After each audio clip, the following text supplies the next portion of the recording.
Vamos a abrir la palabra de Dios en Hechos, un texto muy conocido que seguramente hemos escuchado varias veces,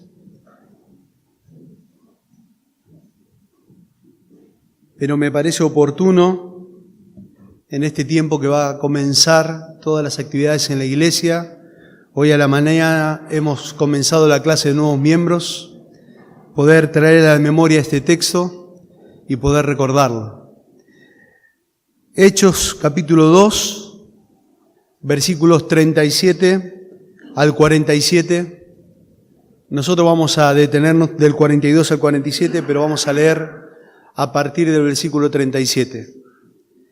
Hechos capítulo 2, verso 37.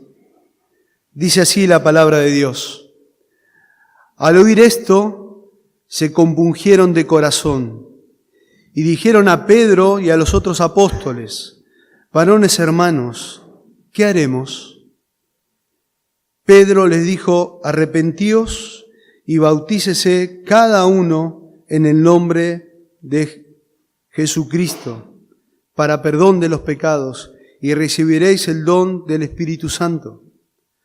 Porque para vosotros es la promesa y para vuestros hijos y para todos los que están lejos, por cuantos el Señor nuestro Dios llamare. Y con otras muchas palabras testificaba y les exhortaba, diciendo: sed salvos de esta perversa generación. Así que los que recibieron su palabra fueron bautizados, y se añadieron aquel día como 3,000 personas. Y perseveraban en la doctrina de los apóstoles, en la comunión unos con otros, en el partimiento del pan y en las oraciones. Y sobrevino temor a toda persona, y muchas maravillas y señales eran hechas por los apóstoles. Todos los que habían creído estaban juntos, y tenían en común todas las cosas, y vendían sus propiedades y sus bienes, y los repartían a todos según la necesidad de cada uno. Y perseveraban unánimes cada día en el templo, y partiendo el pan en las casas, comían juntos con alegría y sencillez de corazón, alabando a Dios y teniendo favor con todo el pueblo. Y el Señor añadía cada día a la iglesia los que habían de ser salvos. Oramos. Señor, gracias por tener esta libertad aquí de poder abrir tu palabra. Necesitamos oírte a ti, Señor, no a un predicador. Necesitamos estar atentos a la voz de tu palabra, a lo que tú quieres hablar a cada uno de tus hijos. Y rogamos, Dios, que nada nos distraiga, que podamos estar con todos nuestros sentidos puestos en la Escritura, rogando, implorando que nos hables, porque necesitamos oírte a ti, Señor. Guía todo conforme a tu voluntad, para tu gloria y para tu honra, que podamos, Señor, ser alimentados con tu palabra y animados con ella. Oramos en el nombre de Cristo. Amén. Hermanos, el libro de Hechos documenta la historia desde el día de Pentecostés hasta el encarcelamiento en Roma de su más grande misionero, podríamos decir así. En el libro de Hechos y a lo largo del libro de Hechos vamos a ver cómo el Espíritu de Dios supervisó, controló y permitió la expansión de la iglesia.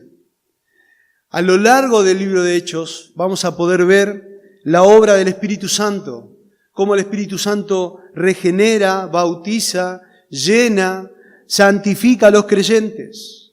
Vamos a ver al Espíritu Santo obrando, eligiendo, por ejemplo, a los misioneros.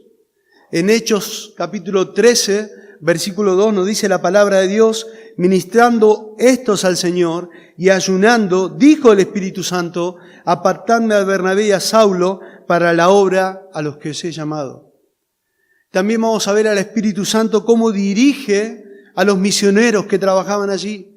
Vemos cómo el Espíritu Santo le dijo a Felipe, por ejemplo, cuando el etíope estaba leyendo Isaías, le dijo: acércate y júntate a ese carro.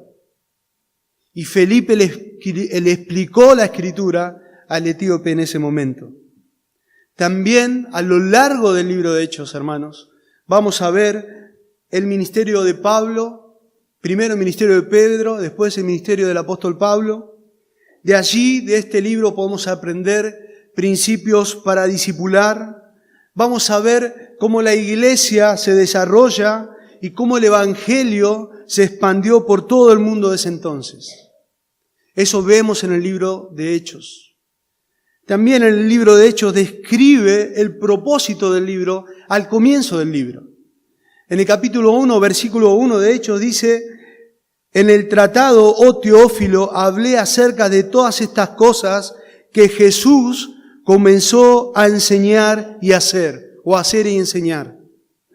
Cuando habla de ese tratado, Lucas se refiere a Lucas capítulo 1, versículo 3, donde dice la palabra de Dios: me ha parecido también a mí, después de haber investigado con diligencia todas las cosas desde su origen, escribírtelas por orden, oh excelentísimo Teófilo.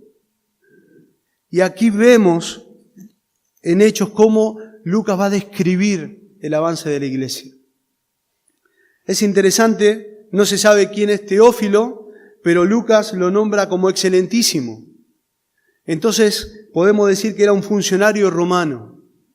El propósito central del libro de Hechos se ve en el capítulo 1, versículo 8. Cuando dice la palabra de Dios: pero recibiréis poder cuando haya venido sobre vosotros el Espíritu Santo, y me seréis testigos en Jerusalén, en toda Judea, en Samaria y hasta lo último de la tierra. ¿Saben, hermanos? Es un tesoro preciado del libro de Hechos. El Señor Jesucristo, como decía el versículo 1, lo que Jesús comenzó a hacer y a enseñar. ¿Saben? El Señor Jesucristo vivió a la perfección la verdad que enseñaba. Desde el inicio de su ministerio terrenal hasta su ascensión con el Padre, Él vivió a la perfección. Y los apóstoles habían vivido eso con el Señor. O sea, Jesús había instruido a sus discípulos en hechos y en palabras. Podríamos decir que los milagros que el Señor Jesús hacía debían fortalecer la fe de sus discípulos. Podemos decir que las parábolas que el Señor enseñó durante ese tiempo debían a los discípulos clarificarles verdades espirituales. Podemos decir que las enseñanzas que impartió debían formar la doctrina de sus discípulos. Jesús les reveló a sus discípulos la verdad que ellos necesitaban para llevar a cabo la obra de Él. Y a lo largo del Nuevo Testamento vamos a ver que Jesús hizo eso, pero sus discípulos y sus apóstoles también inculcaron eso a sus discípulos. Por ejemplo, Pablo hablaba con Tito, su discípulo, y le decía lo mismo. Por ejemplo, Tito capítulo 2, versículo 7, yo se los leo, dice la palabra de Dios: presentándote tú en todo como ejemplo de buenas obras, en la enseñanza, mostrando integridad y seriedad. Versículo 8 dice: palabra irreprochable, de modo que el adversario se avergüence y no tenga nada malo que decir de vosotros. Y el versículo 10 dice: no defraudando, sino mostrándose fieles en todo. Y miren el propósito: para que en todo adornen la doctrina de Dios nuestro Señor. Pablo animando a Tito a enseñar y a vivir de acuerdo a esa enseñanza. El apóstol Pablo también oró por la iglesia de Colosas. Oraba fervientemente para que la iglesia de Colosas haga exactamente lo mismo. Miren, yo le leo la oración de Pablo, Colosenses capítulo 1, versículos 9 y 10. Dice la palabra de Dios: por lo cual también nosotros, dice Pablo, desde el día que oímos, no cesamos de orar por vosotros y de pedir que seas llenos del conocimiento de su voluntad en toda sabiduría e inteligencia espiritual. ¿Cuál era el propósito? Versículo 10, para que andéis como es digno del Señor, agradándole en todo, llevando fruto en toda buena obra y creciendo en el conocimiento de Dios. El Señor enseñó y vivió Los apóstoles tenían que enseñar y vivir de acuerdo a sus principios. Y Pablo oraba para que la iglesia justamente haga eso, enseñe y viva de acuerdo a sus principios. Lo que adorna el mensaje, lo que hace creíble el mensaje, es una vida que demuestre el mensaje que proclamamos. Y lo que hoy vamos a ver aquí es la iglesia primitiva. O sea, en resumen, ¿qué sucede en la actualidad en las iglesias? Hay dos factores que creo que contribuyen a la falta de poder en la actualidad en la iglesia. El primer factor es la ignorancia bíblica. Y el segundo factor que creo que es que los que conocen la verdad, muy a menudo no viven de acuerdo a esa verdad. Esto es una introducción a lo que nos vamos a zambullir el día de hoy. Y lo que quiero que podamos juntos refrescar, y lo que vamos a ver aquí es una iglesia perseverante. Una iglesia perseverante. Eso es lo que notamos en Hechos capítulo 2, versículos del 42 al 47. Una iglesia perseverante que perseveraba en instruirse, una iglesia que perseveraba en la comunión, una iglesia que perseveraba en la oración y una iglesia que perseveraba en la unidad. Una iglesia perseverante. Perdón. Si leemos el contexto, el apóstol Pedro, predicando el Evangelio a judíos que muchos de ellos habían presenciado y quizás habían gritado, crucifícale al Señor. Y Pedro presentó con claridad el Evangelio. Presentó con tanta claridad que los judíos que estaban allí, dice el versículo 37, se compungieron de corazón. Hubo como una tristeza profunda y como que el Espíritu Santo obró y abrió los ojos ciegos de esos judíos. Y se entristecieron profundamente. Y fue tanta la convicción y el poder de la palabra que de ellos mismos salió una pregunta. Miren, versículo 37, dice, ¿qué haremos? ¿Qué haremos? La pregunta surgió por el poder del Espíritu Santo que estaba convenciendo a los judíos de lo que habían hecho, de su condición delante de Dios. Y esos judíos lo primero que dijeron es, ¿qué haremos ahora?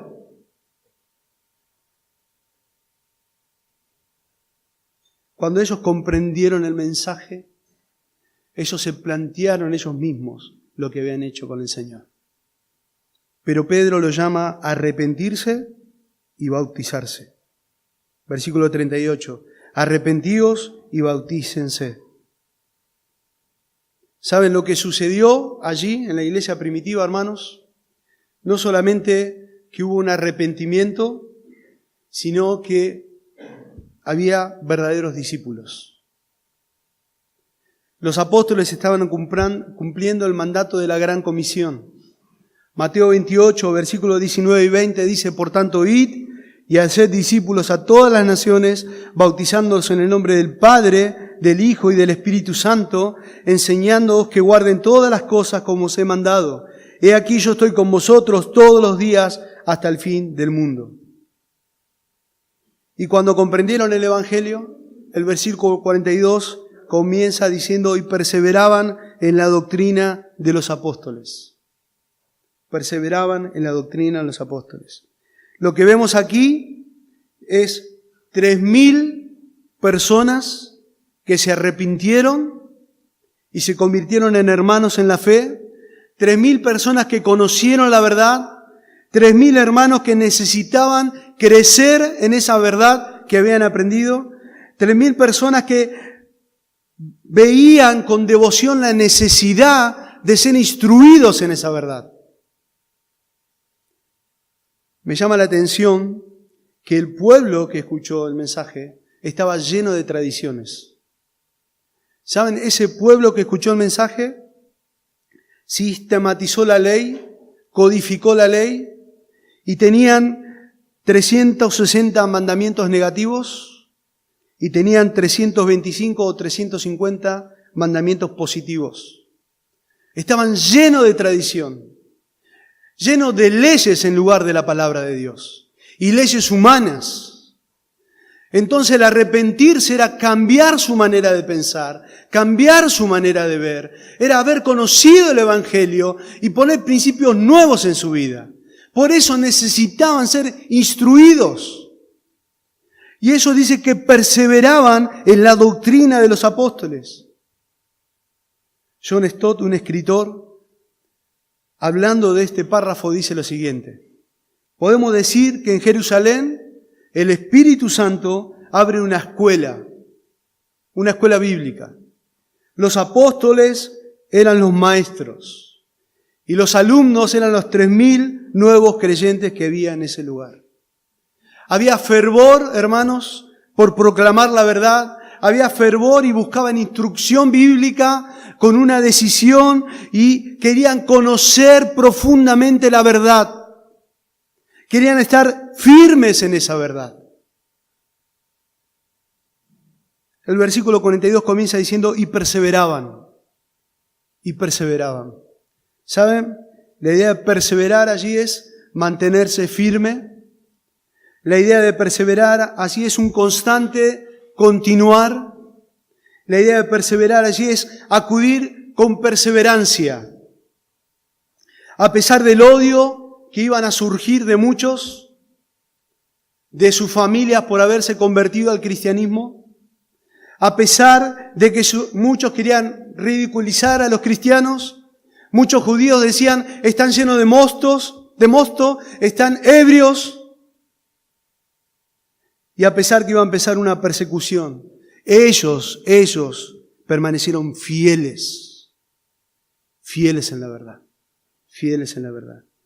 Y esa fidelidad en la verdad era una señal que ellos habían entendido la verdad del Evangelio. En Juan 8:31 el Señor dice, si permanecéis en mi palabra, vosotros seréis verdaderamente mis discípulos. Y aquí vemos a 3.000 hermanos que habían conocido el Evangelio, que habían entendido su condición delante de Dios, que necesitaban ser instruidos.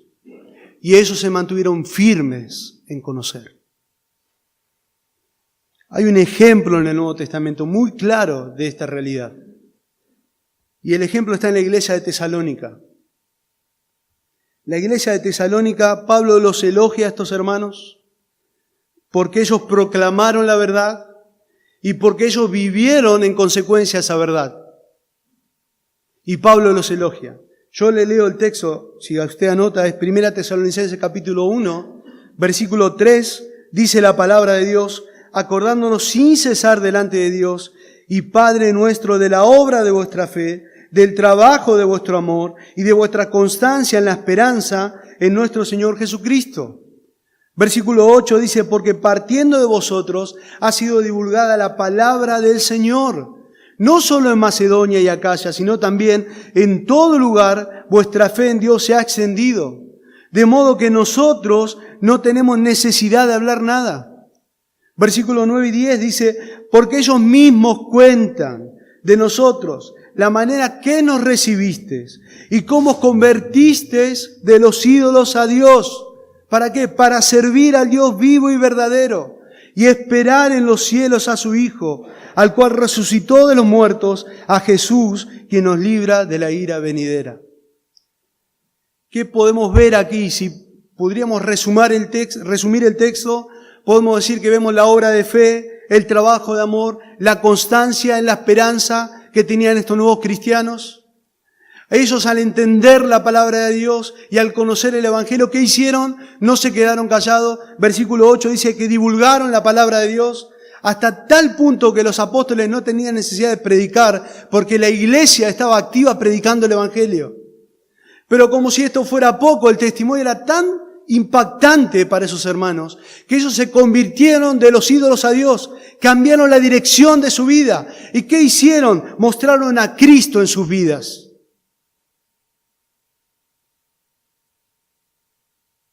Hicieron lo que hizo la iglesia primitiva. Perseveraron en instruirse en la palabra.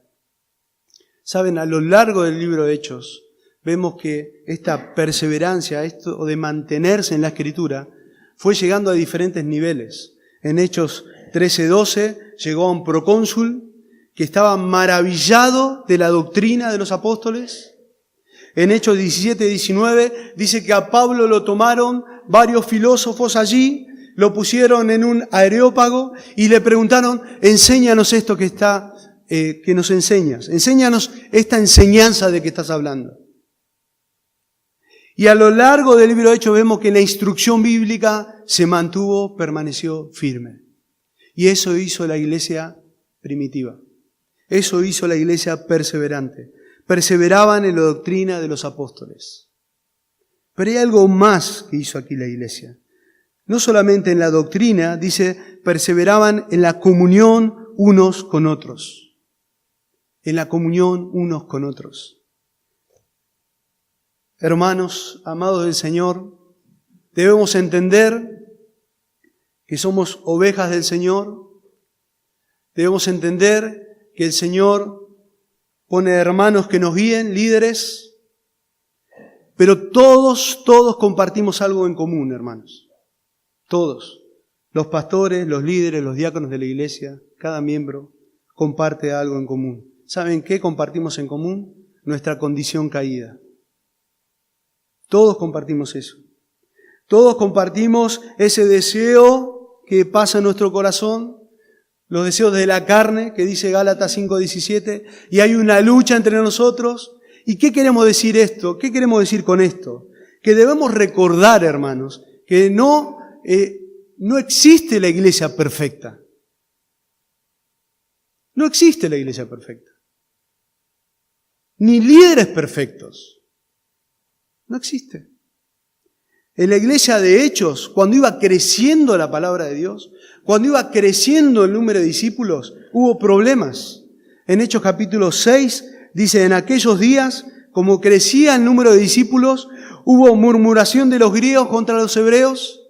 Murmuración. ¿Por qué? Porque las viudas de aquellos eran desatendidas en la distribución diaria de alimentos. Y los apóstoles tuvieron que reunirse y allí nombraron a los diáconos para hacer un mejor servicio. O sea, no existe la iglesia perfecta, pero somos llamados a tener comunión el uno con el otro. La palabra comunión allí, hermanos, es koinonía. La idea es tener algo en común. Es camaradería, podríamos decir. Podemos decir que es la responsabilidad espiritual de cada creyente, de estimularse ¿a qué? A la santidad, de animarse a la fidelidad con Dios. Saben que comunión aquí habla de una estrecha relación, de una confraternidad entre hermanos. Habla de una unión. Y algo que debemos entender, hermanos, que para un creyente, para un cristiano, no participar en la vida de comunión de la iglesia es entrar en un acto de desobediencia. Hebreos capítulo 10, versículos 24 y 25 dice la palabra de Dios: y considerándonos unos a otros para estimularnos al amor y a las buenas obras, no dejando de congregarnos como algunos tienen por costumbre, sino exhortándonos, y tanto más cuando veis que aquel día se acerca. Cuando hablamos de comunión, hermanos, hablamos de la comunión de la iglesia, no nos estamos refiriendo específicamente a programas. Si bien podemos ejercer a través de los diferentes ministerios nuestros dones. Lo que estamos hablando acá es el ministerio que tiene cada creyente el uno hacia el otro. Cada uno de nosotros, como hijos de Dios, tiene un ministerio que hacer. Tiene una función en el cuerpo que edifica a otro. Yo tengo aquí escrito varios unos a otros que podemos hacer.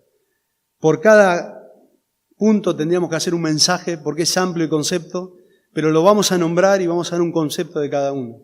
Por ejemplo, la palabra de Dios dice en Romanos 12:5 que somos miembros los unos de los otros. Somos miembros los unos de los otros. ¿Cuál es la idea? Pablo usa esta analogía del cuerpo humano. ¿Para qué? en varias epístolas. La usa aquí, la usa en Corintios, la usa en Éfeso, la usa en Colosenses, para mostrar la importancia de cada miembro en el cuerpo de Cristo. Somos parte de un cuerpo. Cuando hablamos de comunión, hablamos del ministerio de amarnos los unos a los otros con amor fraternal. Eso dice Romanos 12:10. Y ese amor se refiere al amor que debe existir entre hermanas y hermanos en una unidad familiar. Y si lo aplicamos a los creyentes, habla del funcionamiento de la iglesia. Y se refiere al amor que los cristianos deben tener el uno por el otro. El amor de hermano y hermana en Cristo. Saben, somos parte de la familia de Dios. ¡Qué maravilloso es eso!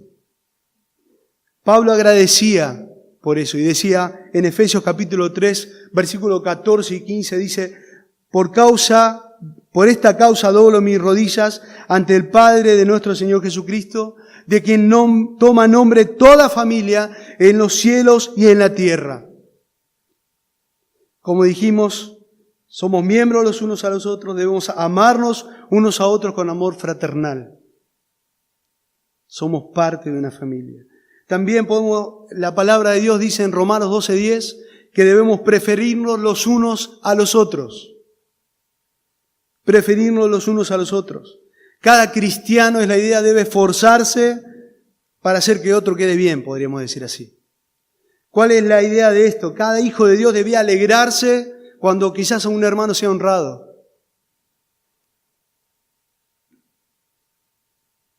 El Señor Jesucristo nos dio un ejemplo supremo de esto, de preferirse uno a otro, de honrar uno a otro.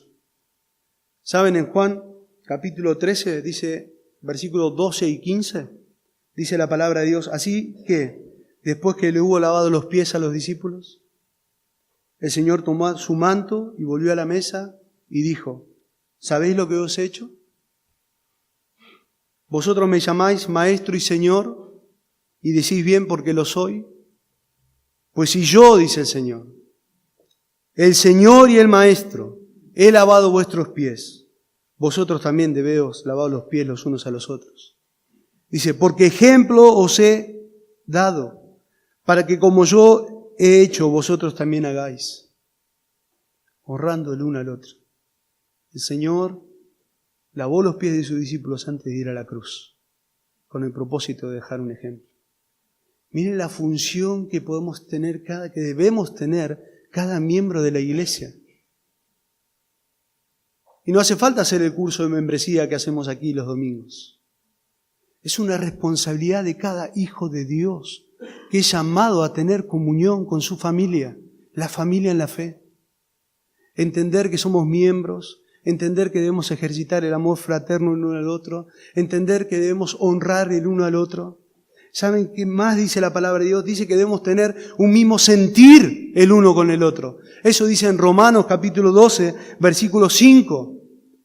Es interesante que el Señor Jesús, en Juan 17, oró por sus discípulos para que sus discípulos tengan un mismo sentir. En el versículo 11 de Juan 17 dice: y ya no estoy en el mundo, mas estos que están en el mundo, y yo voy a ti, Padre, dice. Padre Santo, mire lo que dice: a los que me has dado, guárdalos en tu nombre, para que sean uno, así como nosotros. Así oró por sus discípulos, pero si continuamos leyendo Juan capítulo 17, vemos que la oración de Jesús se extendió hasta nosotros.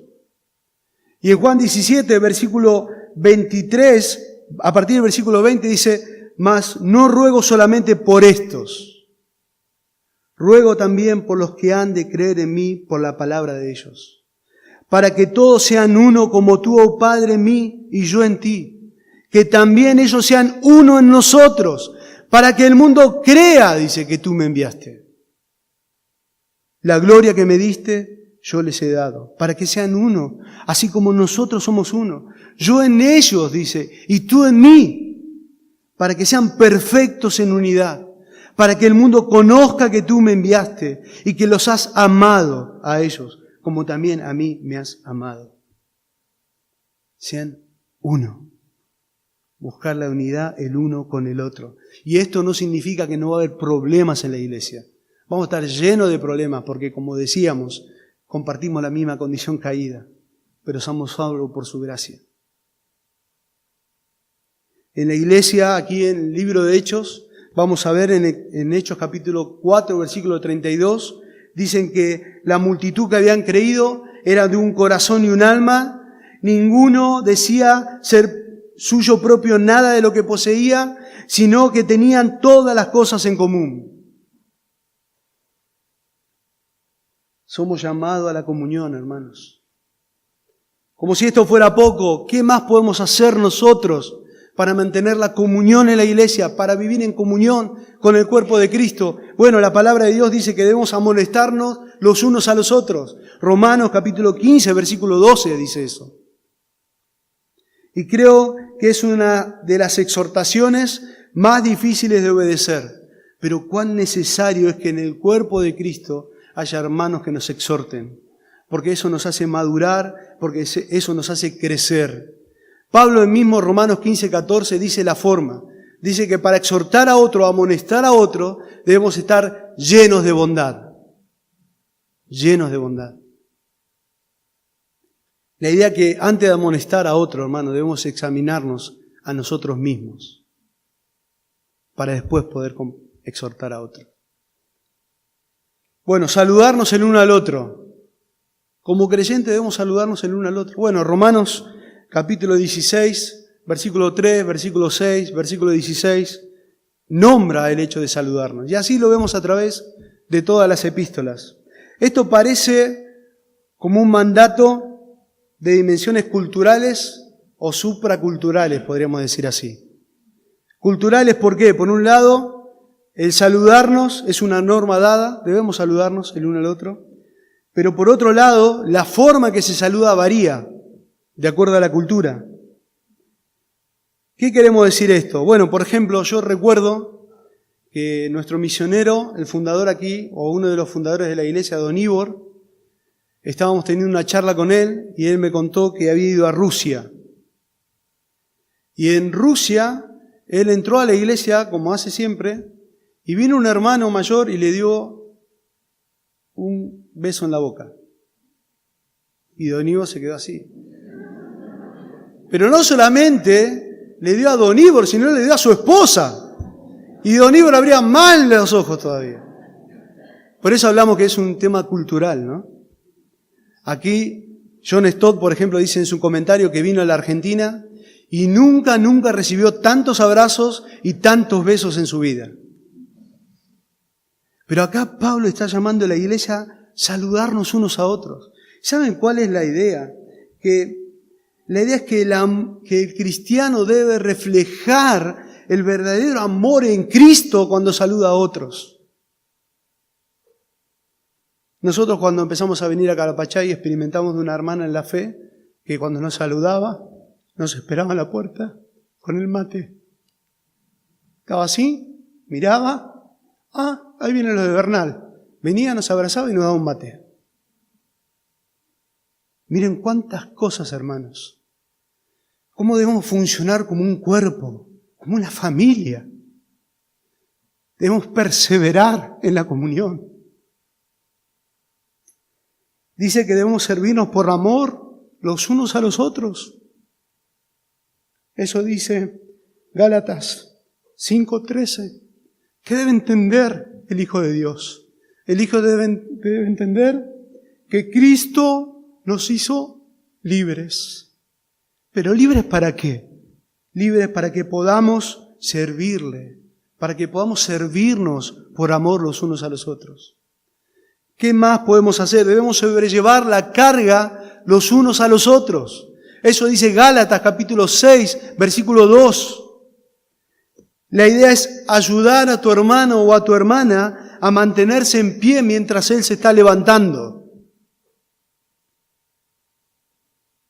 El creyente espiritual que de verdad ama a su hermano, pasa tiempo con su hermano débil, pasa tiempo con su hermano caído y se pone a su disposición para aconsejarle, se pone a su disposición para animarle a través de la Escritura, se pone a su disposición para que este hermano empiece a correr la carrera que tenemos por delante. Debemos soportarnos con paciencia los unos a los otros. Efesios capítulo 4, versículo 2. La idea es muy similar a la anterior, pero no es la misma. El sentido es diferente. El sentido que da esto es, la idea es tolerar con paciencia las debilidades de los hermanos. ¿Y saben qué? Tener un espíritu perdonador es la idea, a pesar de las ofensas que nos dan. Como si esto fuera poco, y por último debemos someternos unos a otros en el temor de Dios.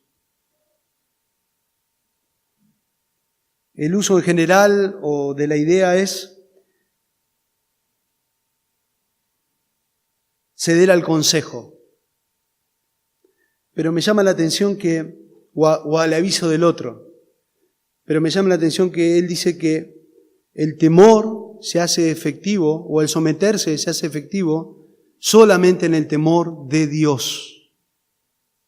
En el temor de Dios.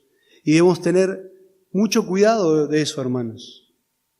No debemos temer el carácter del líder, no debemos sujetarnos porque tememos el carácter del líder o la personalidad difícil del hermano, no debemos sujetarnos por eso. Debemos sujetarnos porque realmente al que tememos es al Señor. Y debemos sujetarnos de acuerdo a la palabra de Dios. Y por último dice, debemos animarnos unos a otros y edificarnos unos a otros. Cuando Pablo da este mandamiento, le da a la iglesia de Tesalónica. Y la iglesia de Tesalónica estaba siendo perseguida. Había muchos hermanos que habían partido con el Señor.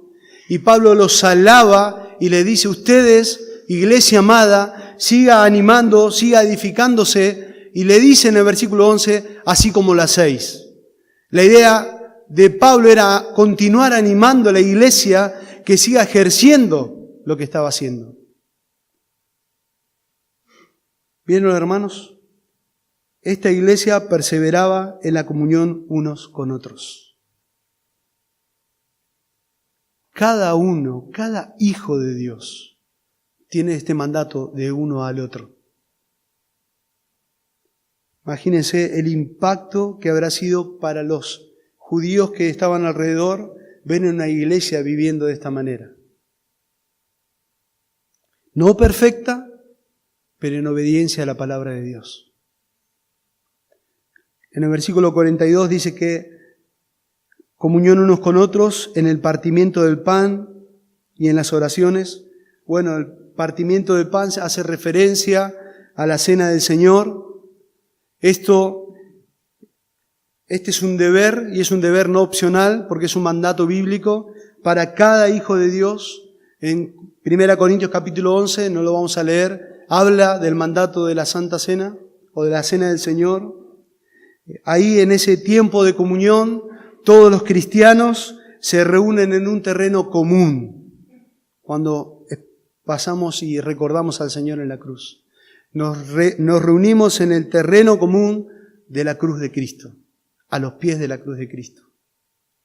Efesios capítulo 2, versículo 17 dice, y mediante la cruz reconciliar con Dios a ambos en un solo cuerpo, matando en ellas las enemistades. O sea, todos los pecadores salvados por la gracia de Cristo están allí. Eso ejemplifica la unidad de los creyentes. Ejemplifica el Evangelio cada vez que participamos de la cena. Recordamos a quien murió en la cruz y lo que hizo por Él, lo que hizo Él por nosotros. Algo más en que perseveraba esta iglesia. Perseveraba en instruirse, perseveraba en la comunión y perseveraba en las oraciones.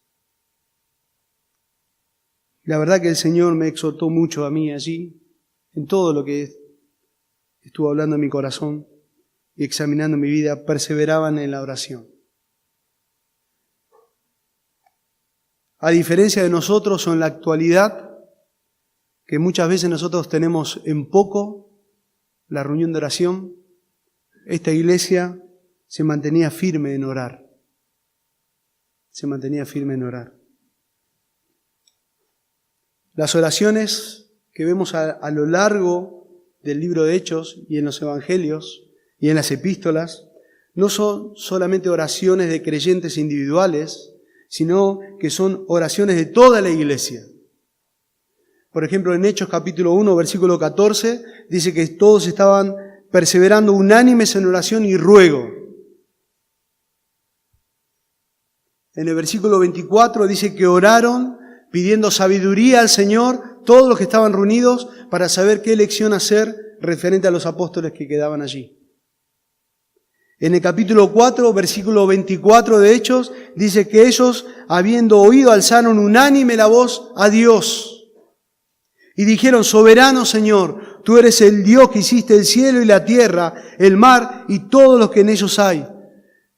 Y el versículo 29 del capítulo 4 dice: y ahora, Señor, mira sus amenazas y concede a tus siervos que con todo denuedo hablen de la palabra.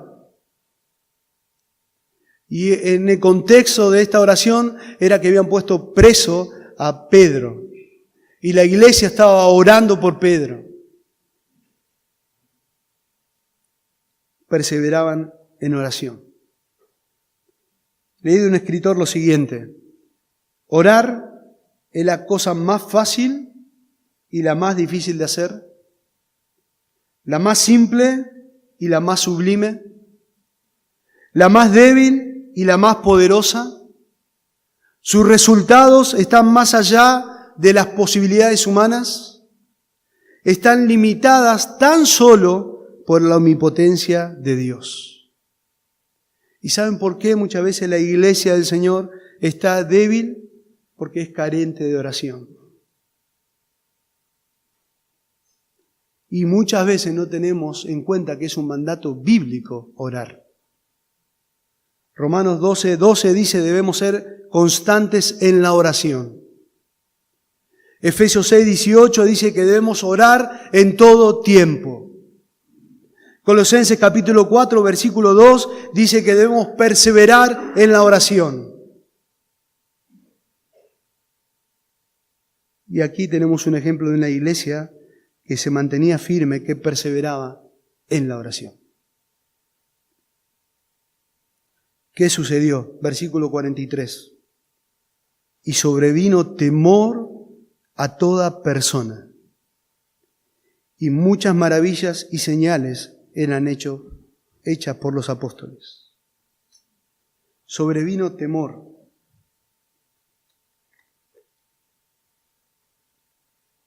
La idea o el sentido de temor es un temor reverencial. Un temor a Dios que llenó los corazones de los creyentes porque experimentaban la cercanía de Dios en medio de ellos. Y a los creyentes le vino un temor de Dios, porque entendían que Dios estaba ahí con ellos. La idea es que se mantuvo el temor de Dios sin disminuir un instante en la vida de ellos.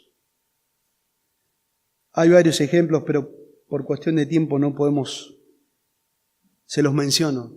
Pero por ejemplo, ¿recuerdan en Hechos capítulo 5, Ananías y Zafira?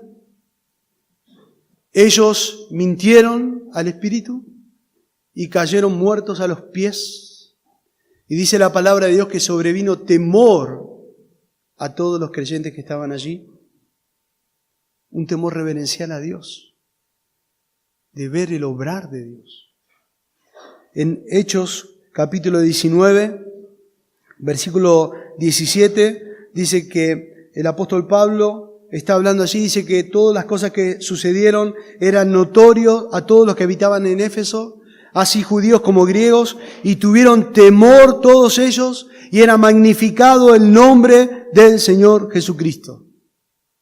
Lo que sobresalía de esta iglesia, que se mantenía firme, no eran las actividades que había en la iglesia, no eran los programas que habían, no eran métodos humanos, sino lo que sobresalía de esta iglesia era el temor de Dios.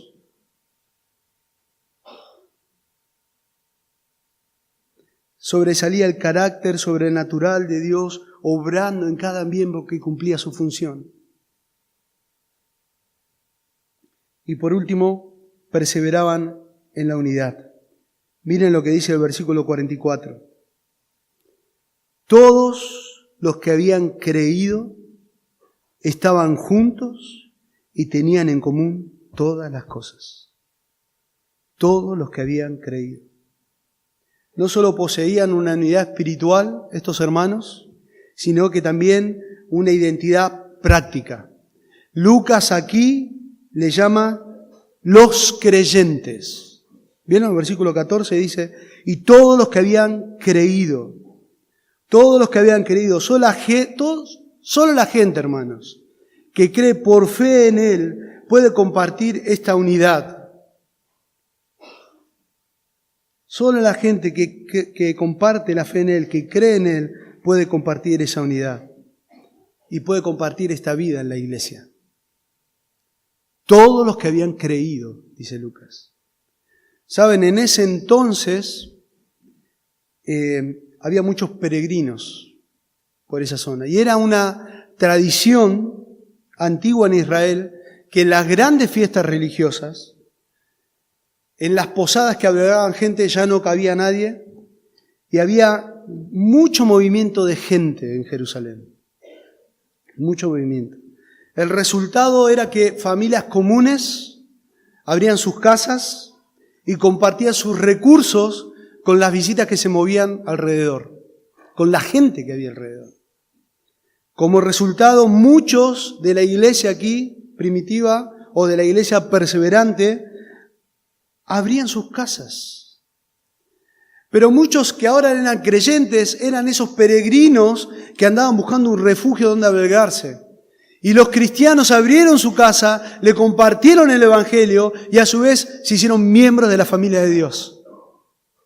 Y eso sucedió allí. Por eso Lucas hace esta énfasis. Dice, tenían todas las cosas en común, estaban juntos. Solo el amor de Cristo, mostrándole a estas personas, fue lo que quebrantó sus corazones y se hicieron creyentes. Eso mostraba la unidad de la iglesia. Ellos se unían para predicar el Evangelio, iban de templo en templo en horas de oración, y eso lo pueden ver en Hechos 21, predicando el Evangelio, sin vergüenza. También esta unidad se extendían hacia las casas, dice que estaban juntos, comían con alegría, con sencillez de corazón. ¿Sabe lo que hizo esta iglesia perseverante? Modeló principios. Como dice en 1 Pedro 4:9, dice que debemos hospedarnos los unos a los otros. Ellos hicieron eso. Y en 1 Corintios dice que Pablo decía que los hermanos suplían la necesidad. Bueno, la iglesia primitiva estaba supliendo la necesidad de otros. Moderaron principios. Alguien escribió lo siguiente sobre la iglesia primitiva. Dice, se trataba de una comunidad de bienes angelical. Dice, no consideraban propio nada de los que pertenecían. Él lo veía como que inmediatamente, dice, la raíz de los males quedó eliminada. No había allí ningún orgullo ni menosprecio. Dice, el pobre no conocía la vergüenza, ni el rico la soberbia. Y lo que impactaba de esa iglesia era que perseveraban en la adoración con sencillez de corazón. Vemos a una iglesia, hermanos, instruida en la palabra. Vemos una iglesia que era instruida en tener comunión el uno con el otro. Vemos una iglesia instruida en la oración. Vemos una iglesia que permanecía unida. Unida. Sencillez, como dice el versículo 46 al final, habla de simplicidad. Y la raíz se deriva de la palabra, o podría significar libre de roces. Libre de roces. No había ningún tipo de semilla de egoísmo en sus corazones. Saben, estos creyentes viven una vida de alabanza como resultado de todo lo que estaban viviendo. Y dice el versículo 47, alabando a Dios, teniendo favor con todo el pueblo, y el Señor añadía cada día a la iglesia los que habían de ser salvos. La idea ahí de esa frase al final, otras versiones dicen los que iban siendo salvos. se añadían a la iglesia. Esta iglesia fue exponente del poder del Evangelio. Esta iglesia fue exponente de la presencia del Espíritu Santo. Estos hermanos eran ejemplos vivientes de Cristo en sus vidas. Estos hermanos estaban trabajando en la obra misionera a full. Este pueblo observaba, el pueblo judío observaba la conducta de los cristianos convertidos y veían una iglesia con fervor. Y muchos eran atraídos a Cristo por la vida de la iglesia. Hace poco hablé con un hermano que va al dentista, a una dentista que está aquí a la vuelta, vive acá a la vuelta de la iglesia. Y ella le decía a este hermano, en tu iglesia me sorprende que parece que todos los domingos van a una fiesta. Me sorprende ver cómo se saludan cuando paso por ahí por la vereda. O cómo están vestidos. Testimonio del Señor, hermanos. No descuidemos este tesoro que tenemos en la Escritura. Queremos ser una iglesia perseverante, debemos ser celosos y debemos perseverar en instruirnos cada día en su palabra, cada día en su palabra, pasar tiempo individualmente con el Señor, conociendo al Dios de la Escritura, invirtiendo horas de tu vida quizás en venir a prepararte, en estudiar la Escritura. Aquí en la iglesia tenemos un seminario donde abrimos la palabra y enseñamos la palabra. Qué precioso sería ver a la iglesia del Señor con el anhelo de instruirse. Por más que haya escuchado los temas del seminario, ya muchas veces la palabra sigue siendo viva y eficaz. Qué hermoso es que nosotros vengamos el domingo con el propósito de tener una comunión activa en la iglesia. Qué bueno, hermanos, que nos preparemos en la semana para animar, para consolar, para exhortar, para honrar, para someternos en uno al otro en el temor de Dios, para mostrar el amor fraternal el uno con el otro.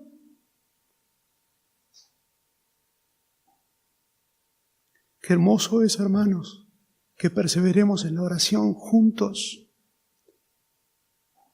A través de grupos pequeños, hermanos se juntan a orar. Hay una reunión de la 100 aquí en la iglesia. Juntémonos a orar. Hay hermanos que pusieron en su corazón que los días domingos van a venir antes del culto a orar. Y gloria a Dios por eso. Debemos perseverar en la oración. Y por último, debemos perseverar en la unidad. Debemos cada miembro de la iglesia ser celoso por guardar la unidad de la iglesia. Cada raíz que Satanás quiere sembrar en tu corazón con un hermano que quizás te trató mal, que quizás no te saludó, que quizás no te fue a saludar, que quizás no te abrazó, no sé lo que puede pasar por tu corazón. Qué hermoso es que cada miembro de la iglesia restaure. Y si yo ofendí a alguien, puedo arrimarme en humildad y decirle, perdoname, hermano, si te ofendí. Y velar por la unidad de la iglesia. El resultado, versículo 47. Alabando a Dios y teniendo favor con todo el pueblo. Y el Señor añadía cada día a la iglesia los que habían de ser salvos. ¿Saben? Una iglesia así, viva, con este vigor, cantando a su Señor, cantando de los atributos de Dios, proclamando el Evangelio en cada canción que cantemos. Una iglesia viva, eso produce gozo. Les leo solamente un texto, Filipenses capítulo 2, versículo 1 y 2. Miren lo que el apóstol Pablo, cómo el apóstol Pablo hablaba a la iglesia de Filipos. Él estaba preso. Miren, es la característica de esa iglesia, de esa epístola que dicen la epístola del gozo. ¿Por cuántas veces Pablo habla gozaos, regocijaos? Pero miren lo que dice. Yo le voy a leer en la versión de las Américas. Dice, Por tanto, si hay algún estímulo en Cristo, si hay algún consuelo de amor, si hay alguna comunión del Espíritu, si hay algún afecto y compasión, haced completo mi gozo, dice. Siendo del mismo sentir, dice. Conservando el mismo amor, unidos en espíritu, dedicados a un mismo propósito. La fe de estos hermanos era una realidad día a día y no era una rutina una vez a la semana. Hermanos, que con el temor del Señor nosotros podamos vivir así. Que la realidad de nuestra fe sea día a día y no solamente para venir un domingo a la iglesia.